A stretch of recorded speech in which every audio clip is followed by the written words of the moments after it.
We use words like life support and essential resources as if they're obvious.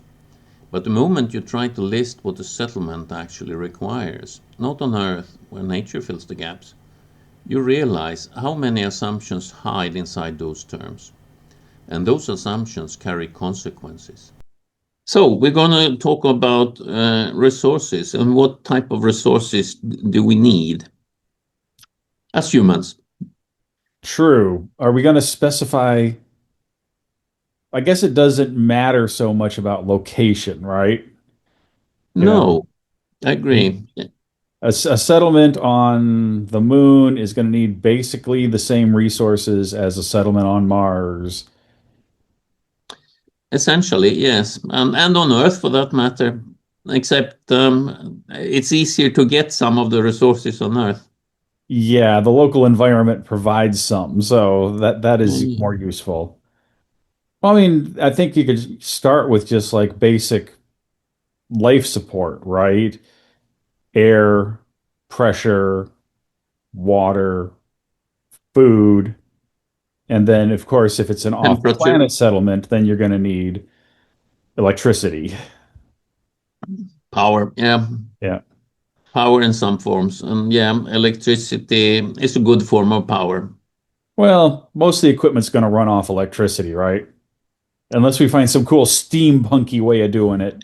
Yeah, well, yeah, mechanical power is fine too, which can be sorted in many places.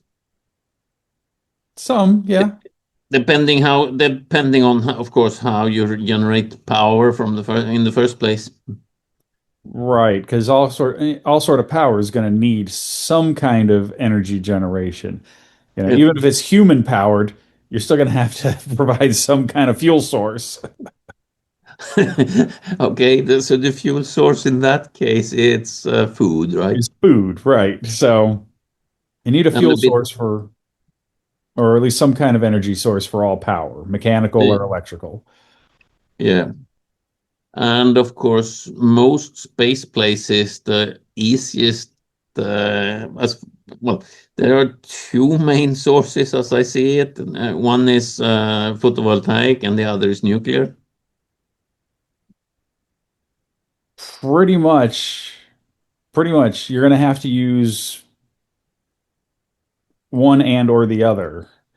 There's Yeah. there's there's really nothing else. I mean, yes, we can get into a little more esoteric. Like, there's no reason, given a big enough pressurized area, that you couldn't use some kind of gravity-driven device, right?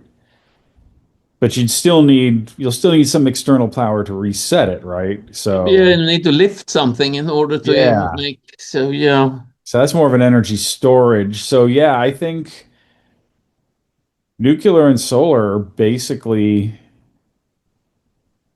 yeah, well, yeah, solar doesn't have to be photovoltaic though. It could be solar thermal. Yeah, depends on, yeah, if you want heat, you shouldn't use electricity because that's a detour. Right, but I've seen designs that use thermal masses to generate, to capture heat, to absorb heat, then use that to generate electricity. So you don't necessarily need PV. Or you Yeah. could go the way that we use solar thermal now, where you have, collectors that focus it and then turn it into mechanical energy. Yeah, yeah, yes, they can do that. Yeah, Right. And in fact, essentially those a are, boiler at the concentration or the focal point of a mirror or a yep, lens. Yeah, yep. I mean, I think what I've read is those are actually more, efficient, but they require a little more complexity than a PV panel. okay. Maybe I haven't seen that, but I believe you. Yeah, I mean, there's all kinds of ways we could capture thermal, or photovoltaic. I think those are the two big ones. And then, like you said, nuclear. Everything else becomes an energy storage device Yeah, rather than an energy generation. yeah. On Earth, obviously, we can burn stuff, but that doesn't make sense in a space environment because You have to grow what you burn, essentially. Yeah, it's poor energy conversion, right? Yeah. So yeah, there's really nothing on the moon that you could just pick up and burn, or on Mars, or really anything else. Well, probably not.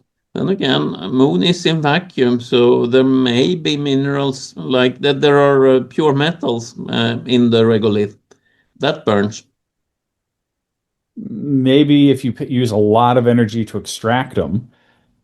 No, Depends on how much it is. I mean, if you find an asteroid with pure metal, then you and another one with pure oxygen, then you can burn that. I would bet that if you did a paper on that and actually ran the calculations, you'd probably end up losing energy between all the extraction, processing. It's not the same as going out with an axe and cutting down a tree and burning it. There's more steps involved, and each step is energy. You you get more energy out of burning metal than burning a tree. Yeah, but you got to put a lot more effort into making that metal into something you can burn. You can't just grab a rock and throw it in the fire and expect it to produce energy, right? Got to process Well, it. you could probably burn a metal surface by igniting it somehow first. That's a tricky bit, and then blowing oxygen at it. Maybe. Now I know that we have iron powder generators that actually Mm, do burn the metal, yeah, but that's more of an energy storage device, right? You're storing that energy and then using it in a generator to create electricity. And then you can then on the when you get back into day span on the moon, you can use solar electric or solar thermal to regenerate that iron so that it's now pure iron powder that again you can burn again. So it's this energy storage device and not so much an energy generation device. yeah. That brings my mind to rust batteries, but then Mhm. that's electrical rather than burning. But I guess it's kind of the same. It's oxidation, so it's kind of the same process. Yeah, those are like really low power though. Yep. But it works too. It's the same principle. You're using oxidization to generate electricity in Yeah. some form. The heat then generates electricity. Yeah. So, but that's more of a storage. I mean, technically speaking, on the Earth, the trees are an energy storage device. Yeah, well, depends on where you draw borders. I would, if I'm not growing the trees actively, just going out in the forest and cutting them down, then it's a resource that I can collect. But it's still an energy storage. Yeah, well, It's not like you can. then the sun is energy storage, and you're just converting it.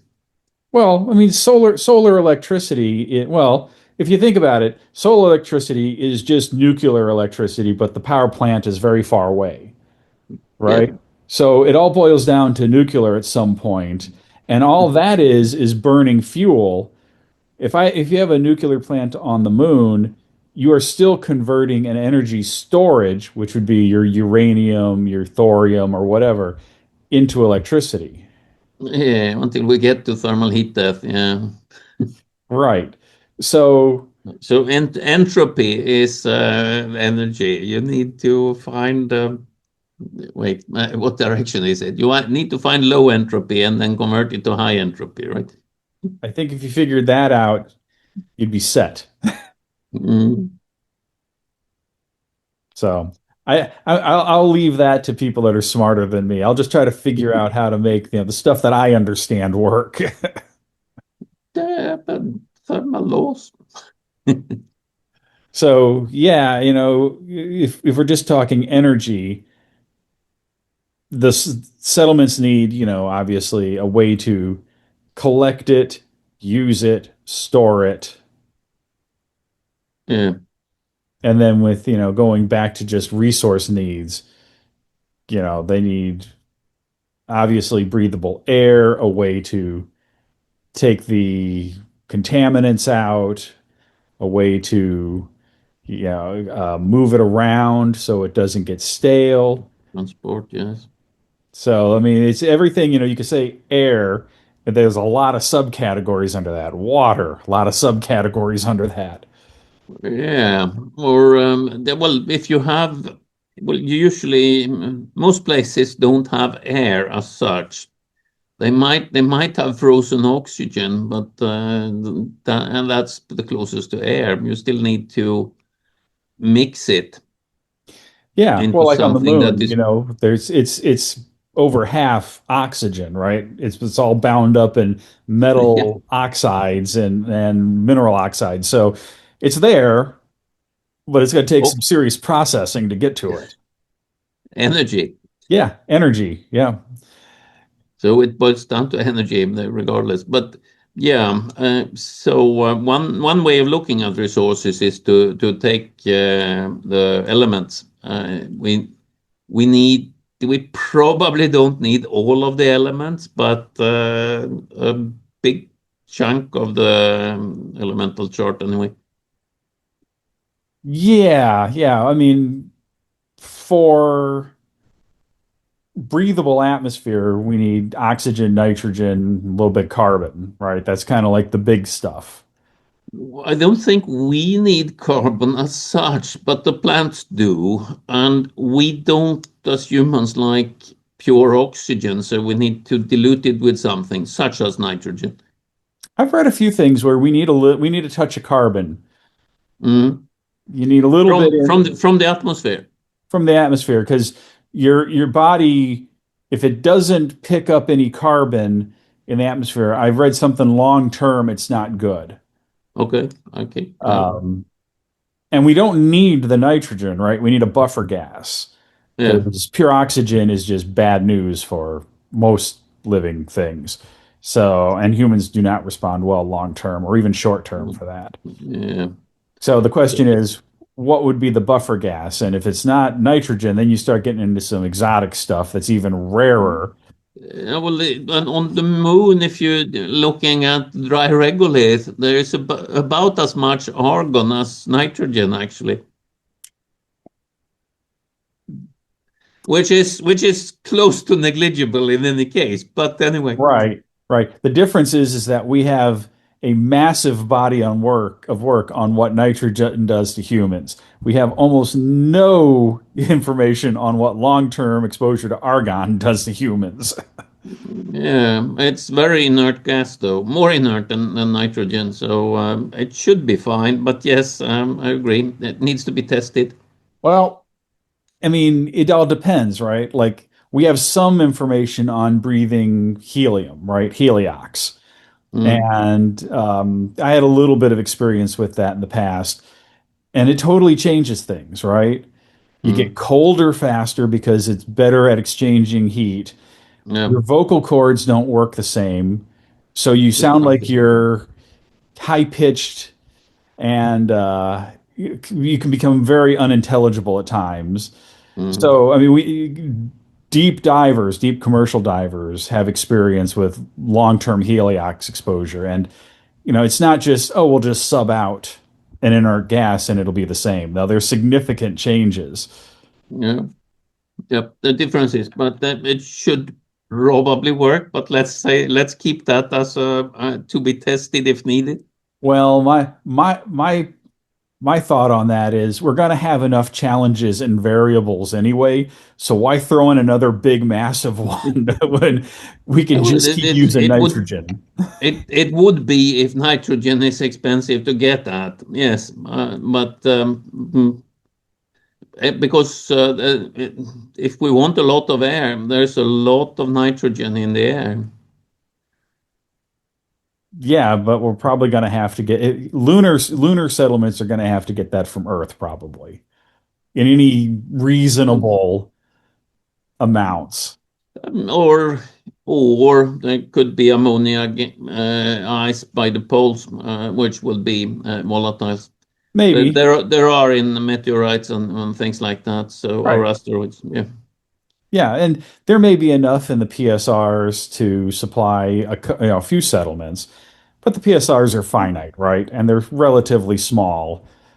Yeah, So anything is finite, but yeah, they're relatively small indeed. yeah, the difference between what you could probably extract. I mean, we know nothing about the PSRs basically. We've got one data point and from one location. So, but even if it's best estimates, it probably isn't enough to sustain a lunar civilization, right? Lots of settlements, lots of Not activity. probably not to colonize the moon without resupplying from elsewhere. Yeah, well, the entire moon surface. I mean, it's. I think it would be sufficient for a bunch of decent-sized towns, but that's more or less a feeling. Well, yeah, that's the whole thing. I mean, the PSRs are one giant question mark at this point, and so the volatiles inside it and everything. So that's a to be determined. Yes, But TBD. point is that most settlements, I can't imagine any of them wanting to be a big experiment where they're like, oh, we're going to try argon and see how that works. And let's see how it affects our kids and stuff. I mean, probably going to take about the same amount of effort and energy and money to bring nitrogen in as it would any other exotic inert gas. So why not just do nitrogen and then not worry about it? Mm, okay, fair Plus, enough. with nitrogen, some plants pull it out of the air, so you have that benefit too. Yeah, yes. There's pretty big, I think, all pea plants and Mm. that kind of. Yeah, a lot of like legumes and stuff. Yes. They're nitrogen fixing. Um, so that's something.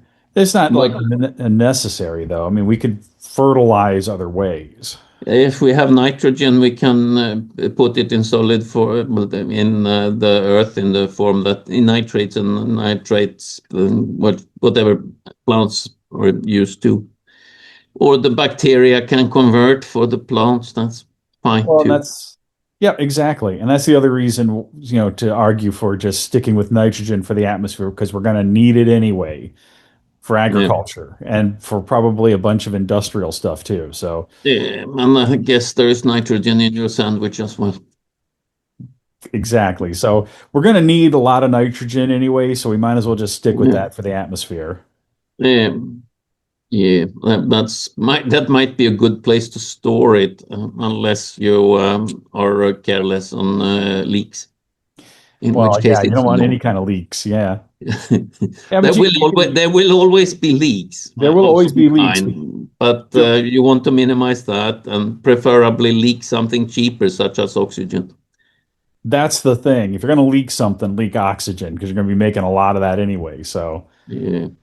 but yeah, so we're going to need nitrogen. Oxygen we can get. We're going to get that from extracting metals and other materials. Oxygen is cheap, yeah. If you Yeah, want something else, you get oxygen as a byproduct. pretty much. Oxygen is going to probably be a waste product at some point for most settlements because they're Mhm. going to hit their needs. They're going to hit their max storage.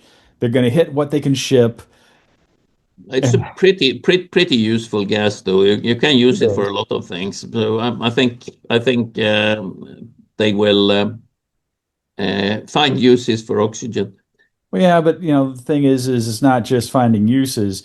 You also have to allocate the resources to create the volume, for the storage, create the storage, create all the infrastructure for the storage. Well, you will no, you will need to store oxygen for backup, if nothing else, and then it's better to have a throughput. So then and if you want the metal, we haven't got the metals in the resource list.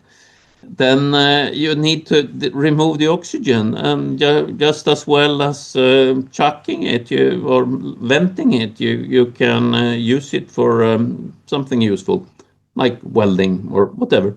Right. But I'm saying is that a settlement's going to need, X amount of oxygen as a backup. Fine. They create the infrastructure to hold that. And let's say they're going to export it. So they can export X, Y amount of oxygen. But if That's their oxygen production exceeds whatever their storage capacity is, then at some point they're either going to have to decide to invest in more storage capacity or vent it because it's now more than or they need. or use it for something. If you have a cheap resource, you use it Well, you can to use it. produce something else. You can vent it to create electricity or something. I don't know. I'm just saying there's no, it's not, I don't think it's logical to assume that the settlement's going to keep building oxygen storage just because No, it's no. a useful thing.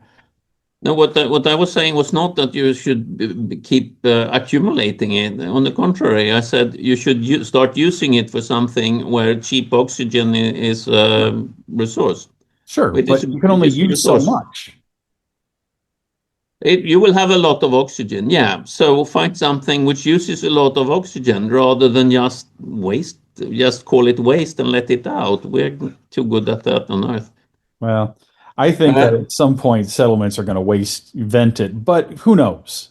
Point uh, is that yeah, they're going to generate a lot of oxygen just in mining and resource extraction from that yeah. mine. Yeah. There will be something going through, obviously.